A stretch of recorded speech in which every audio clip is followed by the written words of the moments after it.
நாங்க 2 பேரும் make over அகாடமில தான் பாத்துக்கிட்டோம். அவனுக்கு ஹார்ஸ் ஷோ எப்படி பண்ணுன்னு சொல்லி தரேன்னு வாலண்டியரா போய் பல்பு வாங்க அங்க இருந்து நாங்க ஃப்ரெண்ட்ஸ் ஆயிட்டோம். கிளாஸ்ல நீ கவிதைகளா சாங் போட்டு யாருக்கும் தெரியாம வைப் பண்ணிக்குவோம். என்ன கோடம்பாக்கம் ரயில்வே ஸ்டேஷன்ல டிராப் பண்ணி வீடு வரை டிராப் பண்ற அளவுக்கு க்ளோஸ் ஆயிட்டோம். Kodambakkam railway station is close to our hearts.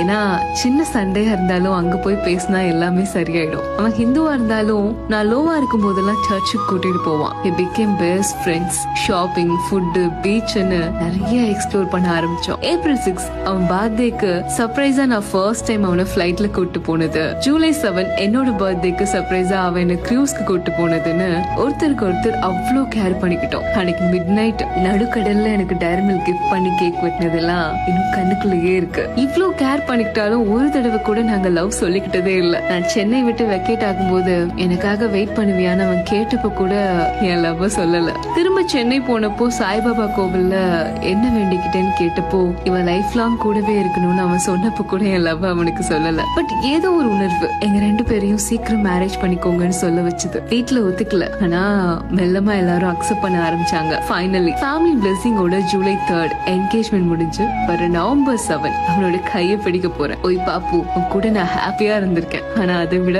நிம்மதியா இருந்திருக்கேன். You are an angel from heaven came into my life. I love you Pappu.